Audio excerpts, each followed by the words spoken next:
एक जंगल में एक लोमड़ी रहती थी जिसका नाम था चतुर रानी। उसे एक ऐसी तरकीब पता चली जिससे वो बिना मेहनत किए बस खाली हाथों ही भरपेट भोजन कर सकती थी। ये सोचकर चतुर रानी ने एक खाली बोरा उठाया और किसी सीधे साधे दयालु परिवार को ढूंढने निकल पड़ी। वो गांव के एक भले आदमी बाबू गोकुल के पास पहुंची और उनसे कहा कि बाबूजी, मेरे इस बोरे में एक कीमती बूढ़ी मुर्गी है, आप मेहरबानी करके रात में चोरों से इसकी जरा निगरानी कर देना। गोकुल बाबू ने जवाब दिया कि अरे बेटा, हमारे गांव में तो कोई चोर नहीं आता, तुम आराम से सो जाओ, फिक्र मत करो। अगली सुबह लोमड़ी ने अपना खाली बोरा निकाला और रोने का ढोंग करने लगी कि हाय, मेरी बूढ़ी मुर्गी चोरी हो गई। गोकुल बाबू ने मुर्गी को हर जगह ढूंढा लेकिन वो कहाँ मिलती। दुखी चतुर रानी को तसल्ली देने के लिए गोकुल बाबू ने अपना सबसे बड़ा तगड़ा मुर्गा उसे दे दिया।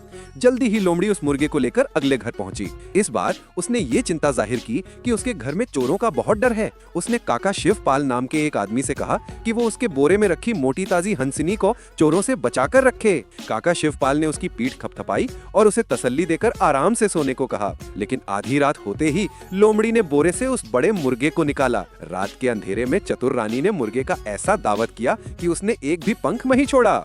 जब अगली सुबह हुई तो वो फिर से जोर जोर से रोने का नाटक करने लगी। बोली कि चोर उसकी मोटी ताजी हंसनी चुरा ले गए। अब काका शिवपाल के पास कोई चारा न था। उन्हें मजबूरी में अपनी एक हंसनी लोमड़ी को देनी पड़ी। रात को लोमड़ी ने गांव के तीसरे बड़े आदमी ताऊ जगत सिंह का घर ढूंढा। उसने उनसे कहा कि उसने अपने बोरे में एक दूध पीने वाला छोटा सुअर का बच्चा रखा है। ताऊ जगत सिंह के सो जाने के बाद लोमड़ी ने उस हंसिनी को खा लिया और पेट भर लिया।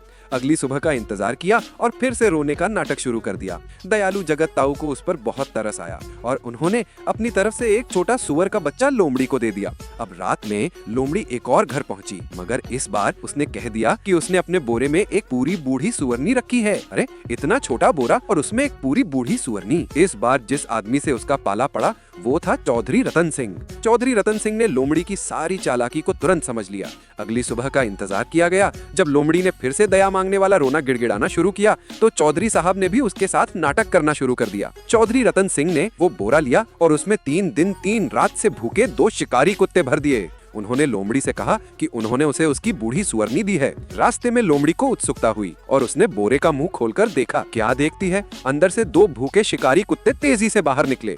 उन्होंने चतुर रानी का पीछा 10 गलियों तक किया और दौड़ा दौड़ा कर उसकी पूंछ काट कर ही दम लिया। तो भाई, ये थी कहानी। क्या तुम इस चालाक चतुर रानी और चौधरी रतन सिंह की अक्लमंदी को समझे?